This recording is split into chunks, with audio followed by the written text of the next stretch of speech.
Olá, eu sou o professor Edmárcio Carvalho e esse é mais um ED Pesquisa. Você já ouviu falar em autismo? Dados apontam que em torno de 3% da população possuem esse diagnóstico. Quais são os critérios de avaliação? Quais são as melhores intervenções a serem feitas? Para conversar a respeito, convidamos o Dr. Tiago Castro, médico pediatra e referência quando a temática é o autismo. Tiago, seja bem-vindo ao ED Pesquisa. É um prazer, Ed. Tiago, para a gente começar, eu queria que você explicasse o que é o transtorno do espectro autista. Para quem não conhece, quais são os critérios de diagnóstico? Ele é um transtorno do neurodesenvolvimento. Quando a gente fala a palavra transtorno, remete a algo que gera um comprometimento à vida de qualquer indivíduo. Do neurodesenvolvimento, porque ele está na primeira infância. Então, um transtorno que acomete a primeira infância, que gera problemas comportamentais e de padrões. Então, aquela criança ela tem dificuldade na sua reciprocidade socioemocional, na comunicação verbal e não verbal, além dos padrões repetitivos, restritos e ritualísticos. Quando a gente está falando nos critérios para realizar esse diagnóstico, a gente se baseia no DSM-5, na revisão de 2023, e esses critérios eles são compostos por 5 critérios. O critério A criança precisa obrigatoriamente ter dificuldade no relacionamento e na comunicação. O critério B, ela tem que ter dificuldade nas brincadeiras, nas atividades, apego excessivo a coisa, interesse em pessoas, alterações sensoriais. O critério C precisa ser precoce, o diagnóstico. Pode ser que ele receba o diagnóstico da vida adulta, mas o sintoma está desde a precocidade. D, essa criança ela precisa obrigatoriamente ter prejuízo, porque tem muitas pessoas que têm traços autísticos, mas não tem um prejuízo verdadeiro. E E, não tem nada que justifique todos esses atrasos, então logo ele é o autismo. Tá, e aí a gente ouve falar que uma das causas do autismo seria uma questão genética vinculada à figura do pai. Isso é verdade? Em que medida acontece? Maravilha. O autismo ele é um transtorno genético. Significa que todo indivíduo autismo ele comunga de uma base genética comum do TEA. Estes genes eles são herdados do pai em 81% das vezes. Então existe uma herdabilidade genética muito grande, mas não uma herdabilidade de transtorno, não uma herdabilidade de diagnóstico.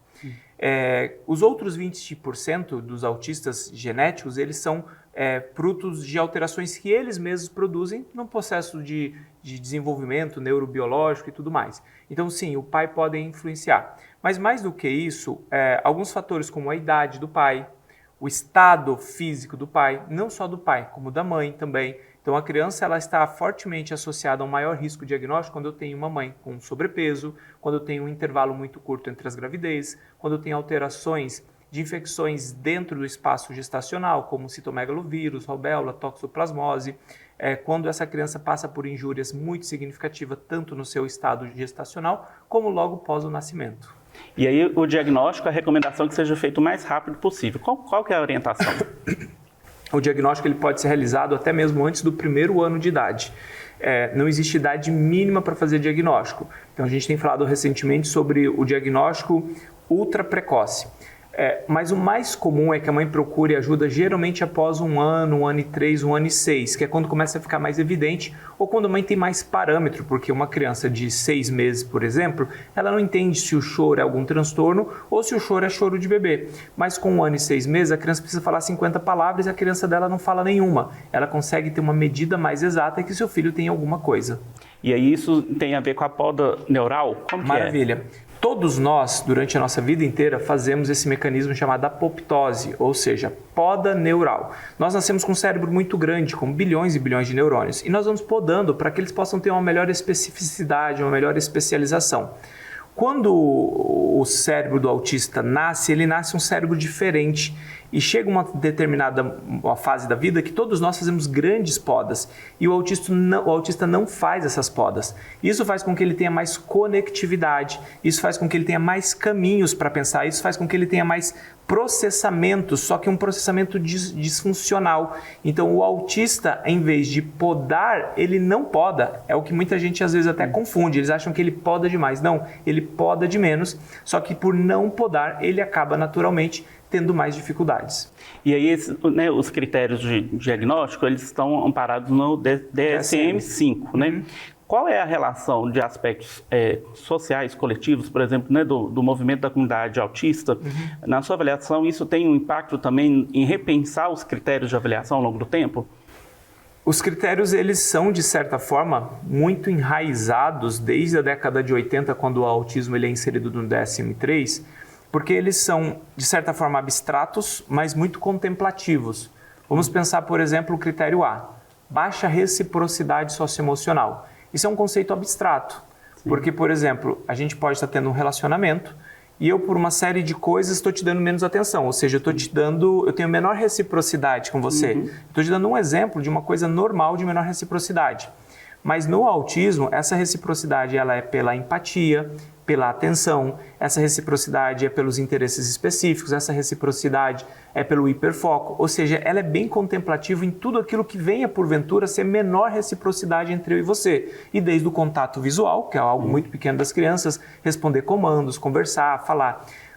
Ainda no critério A menor comunicação, seja verbal ou não verbal. E quando eu falo não verbal, é toda a minha simbólica, é toda a minha expressão, é toda a minha pragmática que eu utilizo para me comunicar com as pessoas. Então, eu não acredito que esses critérios venham a mudar. Vai existir mais escalas para diagnosticar os extremos do autismo, porque quanto mais para o nível 1 de suporte, mais difícil diagnosticar. O que exatamente é nível 1 e onde exatamente está o paciente típico? Então, isso tem cada vez mais estudos que nos ajudam a diagnosticar aqueles que outrora passavam por debaixo do radar. Ok, e aí você falou do nível 1, né? Existe uma classificação, queria que você falasse rapidamente delas e se isso flutua, né? Exato. Existem 3 níveis de suporte, nível 3, nível 2 e nível 1. Partindo do princípio que o nível 3 é o mais difícil, em outrora até conhecido como severo.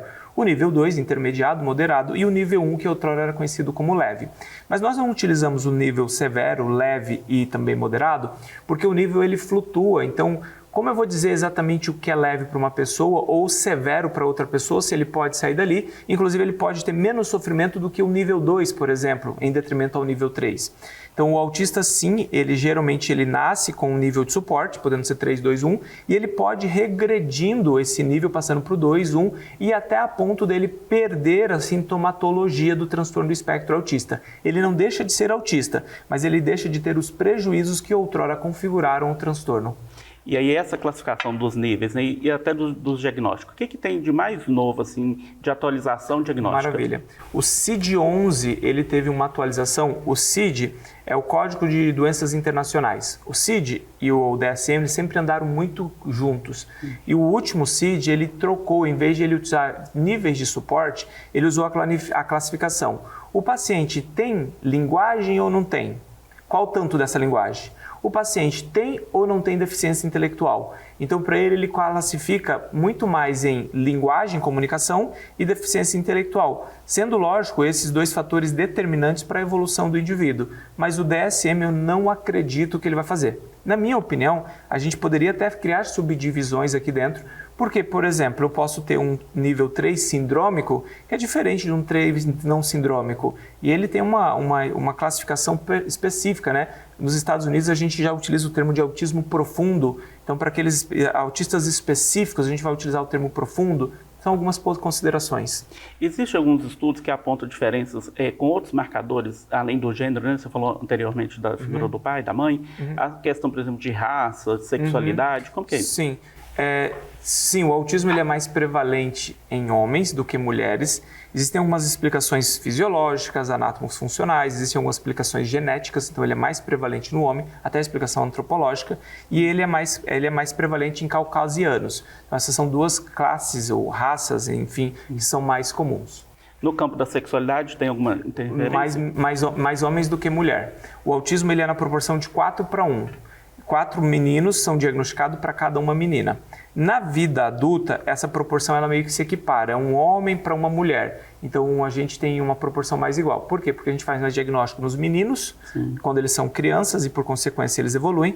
Nas mulheres, a gente deixa passar um pouco desses diagnósticos e aí lá na vida adulta ela acaba recebendo diagnóstico. Então, a proporção mais exata deve ser 5 para 2, 5 para 2,5. Entendi. E aí, nenhuma das possibilidades de atuação é pela ABA. Queria que você explicasse o que é a ABA e qual é a colaboração dela para o autismo. Maravilha.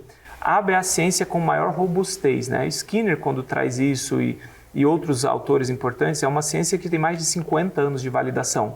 E ela é uma ciência que modela comportamento. Então, o seu comportamento eu consigo modelar, qualquer que ele seja, desde postura, desde olhar, desde fala, desde aprendizado. E para a análise do comportamento aplicado, tudo é comportamento. Imitar é comportamento, falar é comportamento, sentar é comportamento, comer é comportamento. Então, se tudo é comportamento e ela analisa esse comportamento e ela produz um resultado para moldar o comportamento, ela tem o melhor resultado.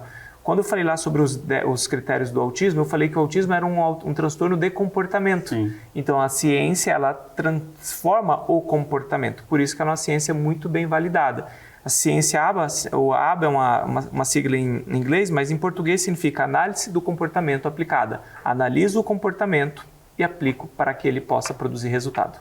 Existem outras possibilidades que têm resultados positivos? Você poderia Todas as terapias, elas são relevantes. Então, vamos pensar, por exemplo, dentro do campo da fonoaudiologia. Eu posso ter comorbidades importantes que eu vou precisar do fonoaudiólogo. Por exemplo, comunicação aumentativa alternativa, treinos motores de fala como PROMPT, REST, DTTC. Quando eu estou falando do campo da terapia ocupacional, eu preciso da integração sensorial. Quando eu penso na parte de hipotonia, o paciente autista tem muito mais hipotonia, então ele precisa do fisioterapeuta, do profissional de educação física, do motricista. Quando eu penso na parte educacional, psicopedagogo ou neuropsicopedagogo vai trabalhar no campo da educação, porque eles têm mais dificuldades. Então, assim, todos os profissionais, quando são bem capacitados, eles podem contribuir em algum momento na vida do autismo. Mas a ciência que modela comportamento é a ABA. Então, a gente trabalha aqui com comorbidades específicas com essas terapias.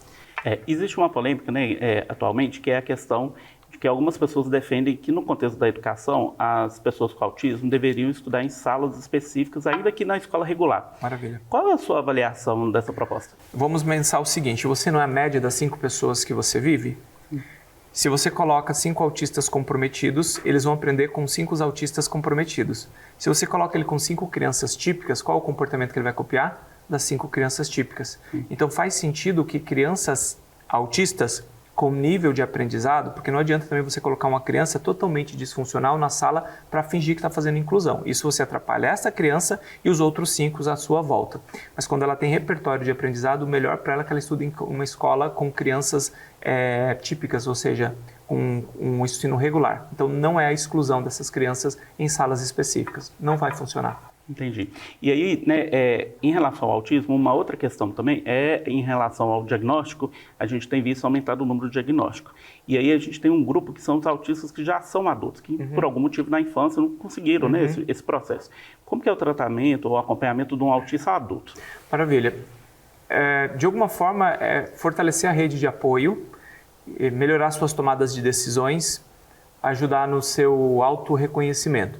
Isso por quê? Porque na maior parte das vezes, esses autistas na vida adulta, eles têm dificuldades nos seus relacionamentos com seus cônjuges, relacionamento no mercado de trabalho, relacionamento com seus filhos. Então, quando eu produzo uma melhor rede de apoio, quando eu faço uma terapia chamada terapia cognitivo-comportamental e quando eu trabalho os seus comportamentos, às vezes até mesmo por medicações, como antidepressivos, eu ajudo essas pessoas. Mais importante que isso é que esse autista, quando ele se reconhece autista, que ele recebeu o diagnóstico, isso é libertador, mas ele tem que utilizar isso muito mais como um impulso para ele ser uma pessoa ainda melhor, porque agora ele entende as suas dificuldades, do que o contrário. Às vezes ele agora que ele descobriu que ele é autista, ele começa a justificar tudo o que ele não quer fazer, o que ele não pode fazer no autismo. E a sociedade, ela é punitiva, a sociedade ela não vai parar para essa pessoa. Ou ela vai acabar se tornando uma pessoa indigesta pela sociedade, com uma certa aversão. Isso é autismo? Então sempre é o autismo? Não, não é bem assim. Então você reconhece como eu posso fazer minha adaptação, como eu posso melhorar em casa, como eu posso melhorar com meus filhos, como eu posso melhorar com o meu trabalho. Não o contrário. Não, eu não vou melhorar porque eu sou autista, eu não vou melhorar porque o autismo para mim é difícil, eu não vou melhorar porque eu sou autista e não quero fazer. Percebe essa diferença? Sim. O nosso programa ele é vinculado ao nosso mestrado em gestão integrada do território, né? E muitos gestores públicos assistem e acompanham, né? O que você já percebeu de experiências, né, que você pensa que são experiências que podem ser reproduzidas por gestores públicos no atendimento das pessoas autistas? Maravilha. A capacitação dos atendentes, né? Existe, apesar do tema ser extremamente apresentado para a sociedade, ou seja, todo mundo já ouviu a palavra autismo, mas as pessoas não entendem profundamente o que é o autismo. Então, quando você faz uma capacitação para que essas pessoas que têm acesso ao público, acho que resolve, uma capacitação pontual, uma capacitação às vezes de 10 horas, você vai fazer alguma formação de 10 horas para você entender, porque assim, é um mundo muito grande. E lembrar que formações, elas precisam de recorrência às formações, né? Então você vai fazer uma vez, daqui 6 meses você faz uma atualização, daqui 6 meses faz outra atualização, para que você possa estar mais atento. E não só o autismo, né? Eu acho que os transtornos invisíveis, né? O TDAH também de alguma forma precisa de ajuda, esquizofrenia, bipolaridade, depressão. Então a gente tem que estar com um olhar mais sensível. 1/4 da população está com algum transtorno mental ou doença mental. Então isso é muito forte, né? Então 1/4 da população é muita gente, ou ansiedade forte, ou depressão, ou bipolaridade, ou um transtorno do neurodesenvolvimento, enfim. E aí, para quem está com uma criança, né, e começa a perceber talvez alguns sinais, ou quer ficar tranquilo sem perceber, né, sem ter esse diagnóstico, essa segurança, como fazer? O que você recomenda para quem começa a entrar no mundo do autismo?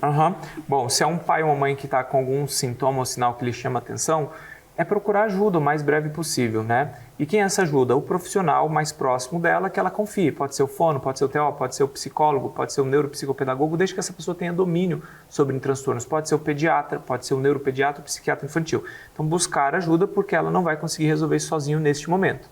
2, quando o profissional está querendo aprender mais, é a mesma resposta para os gestores. Ele vai precisar se capacitar, formar, estar em eventos, congressos, ou às vezes fazer alguma formação online, porque hoje o mundo permite isso.